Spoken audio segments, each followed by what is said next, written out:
സ്റ്റെഫിൻ്റെ വീട്ടിൽ നിന്നും P R Praveena നമുക്കൊപ്പം ചേരുന്നുണ്ട്. പി ആർ പ്രവീണ, സ്റ്റെഫിൻ്റെ ജീവിതകഥ ഇന്നലെ നമ്മൾ പറഞ്ഞിരുന്നതാണ്.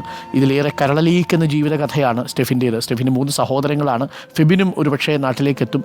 അതിനുശേഷം ഇസ്രായേലിലുള്ള മറ്റൊരു സഹോദരനുണ്ട് എന്നാണ് ഞാൻ മനസ്സിലാക്കുന്നത്.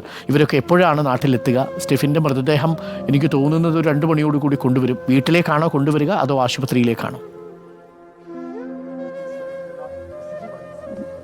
സ്റ്റെഫിൻ്റെ മൃതദേഹം ഉച്ചയോടുകൂടി എത്തുമെന്നാണ് പ്രതീക്ഷ.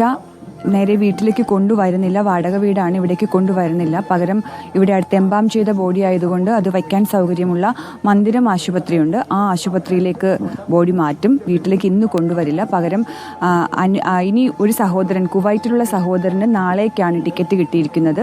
നാളെ എത്തുന്ന മുറയ്ക്ക് കൂടി ആയിരിക്കും സംസ്കാര ചടങ്ങുകൾ നടക്കുക. ഇസ്രായേലിലുള്ള സഹോദരൻ ഇന്നലെ രാത്രി 7:30 മണിയോടുകൂടി നാട്ടിലെത്തിയിട്ടുണ്ട്. സഹോദരൻ നമ്മളോട് സംസാരിക്കുകയും ചെയ്തു.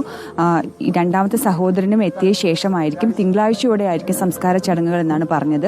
ഈ വീട്ടിലും വാടക വീട്ടിലും അരമണിക്കൂർ പൊതുദർശനം ഉണ്ടാകും. അതിനുശേഷം സ്റ്റെഫിൻ ഏറെ ആശയോടുകൂടി കെട്ടിപ്പൊക്കിയ വീടുണ്ട്, പണി പൂർത്തിയായിട്ടില്ല. ആ വീട്ടിലും അരമണിക്കൂർ പൊതുദർശനമുണ്ട്. ഇനി ആ വീട്ടിലേക്ക് ഒരിക്കലും സ്റ്റെഫിന് മടങ്ങിയെത്താൻ കഴിയില്ല. അതുകൊണ്ട് തന്നെ അവസാനമായി യാത്ര പറഞ്ഞു പോകുമ്പോൾ ആ വീട്ടിലും പൊതുദർശനം ഉണ്ടാകും. അരമണിക്കൂർ അവിടെയും പൊതുദർശനത്തിന് ശേഷം സംസ്കാര ചടങ്ങുകൾ പള്ളിയിൽ നടക്കും.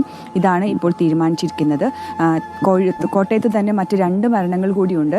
പായിപ്പാടി സ്വദേശി ഷിബുവിൻ്റെ മൃതദേഹവും ഇന്ന് വീട്ടിലേക്ക് കൊണ്ടുപോകില്ല. ഏറ്റുവാങ്ങിയ ശേഷം നേരെ പുഷ്പഗിരിയിലെ ആശുപത്രി മോർച്ചറിയിലേക്ക് മാറ്റും. ഷിബുവിൻ്റെ ഒരു അമ്മാവൻ പത്തനംതിട്ട സ്വദേശിയാണ്. അദ്ദേഹവും ഈ അപകടത്തിൽ മരണപ്പെട്ടിരുന്നു.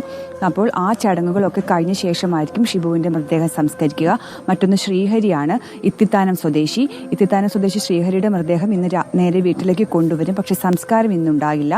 ശ്രീഹരി ജൂൺ 5-ാം തീയതിയാണ് ഏറെ മോഹങ്ങളുമായി കുവൈറ്റിലേക്ക് അച്ഛൻ്റെ അടുത്തേക്ക് പോയത് ജോലിക്കായി. പക്ഷേ തിരിച്ചെത്തുന്നത് 5 ദിവസങ്ങൾക്ക് ശേഷം തിരിച്ചെത്തുന്നത് ചേതനയറ്റ ദേഹമാണ്. ഇനി സ്റ്റെഫിൻ്റെ ഒരു കാര്യം കൂടി പറയാനുണ്ട്. സ്റ്റെഫിൻ എംടെക് പൂർത്തിയായത് 1ാം റാങ്കോട് കൂടിയാണ്. അത്രയും പഠിത്തത്തിൽ മിടുക്കനായ, നാട്ടുകാരുടെ കാര്യങ്ങളിലൊക്കെ ഇടപെട്ടിരുന്ന ഒരു മനുഷ്യനാണ് ചേതനയറ്റ് ഇങ്ങോട്ടേക്ക് വരുന്നത്.